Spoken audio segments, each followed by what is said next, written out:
Hi, everyone, and welcome to another week of news writing.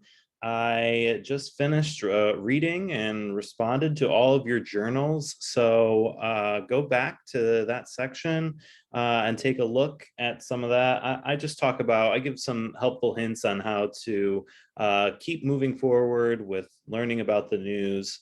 And next, I am in the process of reading your discussions regarding the online focus. And after that, I'll be looking at your basic news story. And I see that many of you have gotten that into me. But if you haven't yet, make sure you email that as soon as possible. Okay, so after reading your journals, a lot of you are getting your news from social media, which is fine. It's perfectly fine. And I get my news a lot from Twitter. I know I use that a lot. I see a lot of people using TikTok, and that's okay too. You're going to learn about some of the different social media sites. I think Twitter is really effective for journalism, so I would encourage that. But hey, I'm still learning about things like TikTok. So if there are reporters on there and different news outlets on there, I'm excited to learn more about it and to hear what you come up with. Because one of the things I was going to encourage is that when you're on these social media sites, many of you are saying, you just stumble upon some of these news stories, and I would encourage you to follow the news outlets, different major news outlets that you know of, that you're reading. Follow them on the social media, and also follow their reporters, because the reporters are going to give you really good information and stories, and sometimes they're jumping around from different news outlets, but they're the ones that are really creating this content. And so you want to follow the reporters, and that's actually going to be one of your assignments this week.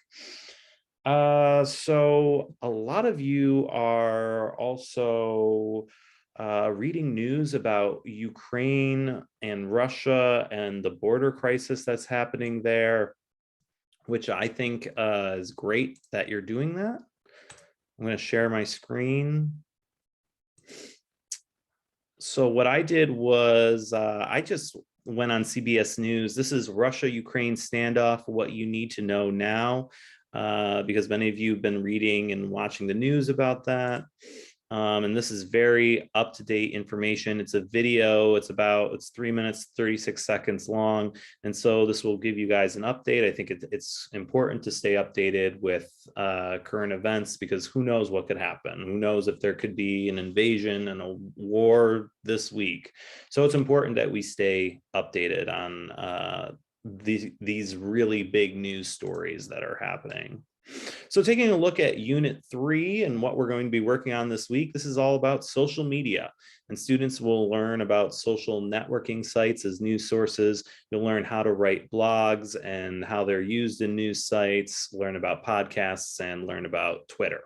So read Chapter 3, Social Media, in your textbook. By Thursday evening, you'll need to post your discussion social media to the discussion board. And by Sunday evening, post your discussion blog to the discussion board. And please make sure you give yourself plenty of time to do that. So the first is this discussion social media is going to be worth 10 points. And like I said before, what I want you to do is I want you to pick out and follow 3 reporters on social media. And you can choose the platform. I want you to state who they are and what news outlet they work for. Study their posts, and I want you to write a critique.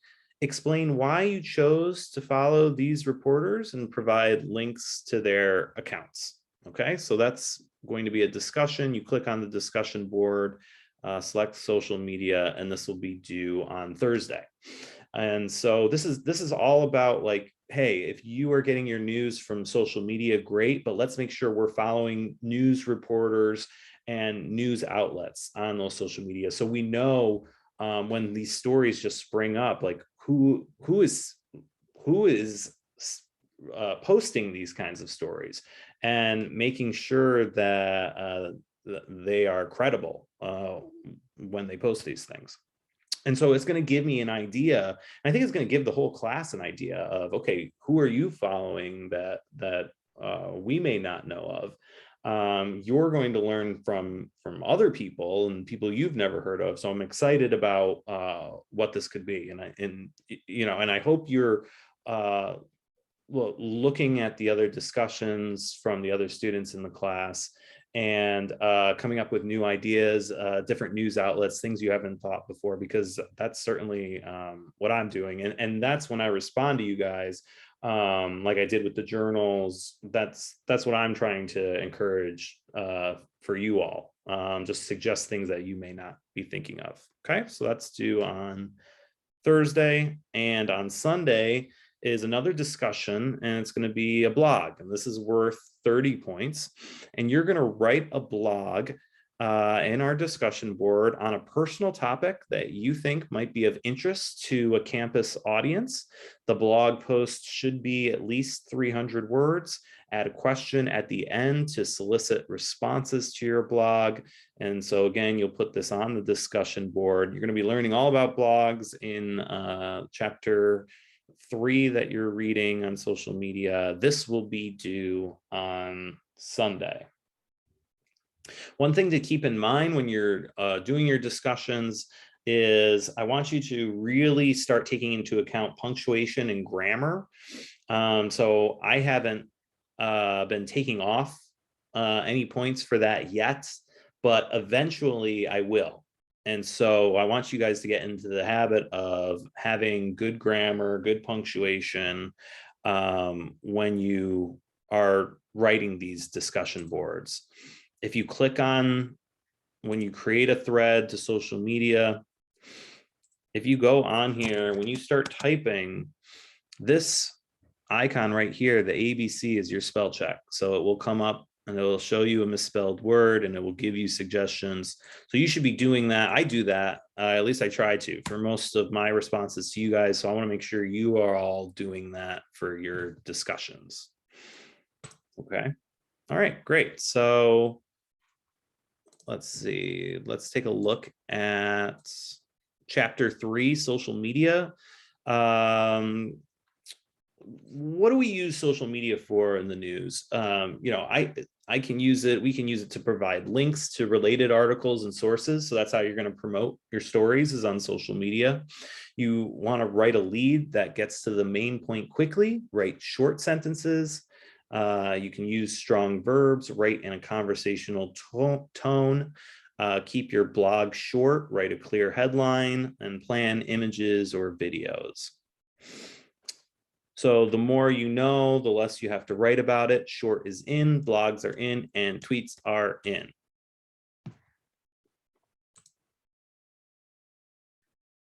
Okay, so defining what social media is, think about it with traditional media, newspapers, people were the receivers, television. Now with social media, they are actually contributing to the news. So that's the big difference that social media brings, that these other platforms haven't had as much. So reporting with social media has become vital resources for breaking news and major news events, especially during disasters. The news outlets are winning Pulitzer prizes for social media. The Denver Post won the Pulitzer Prize in 2013 for its coverage of a mass shooting at a movie theater in Aurora, Colorado. The Hartford Courant, Pulitzer finalist for breaking news in 2013, explained how it used social media to cover the tragedy at Sandy Hook Elementary School in Newtown, Connecticut. And you have the Tuscaloosa News, one for breaking news in 2012 for its coverage of a deadly tornado. Okay, so it's using social media and really covering news stories this way. So in the chapter, you're going to learn about Facebook, and one of the defining moments of social media came with the use of Facebook in the aftermath of the shooting rampage at Virginia Polytechnic Institute in 2007. 32 people killed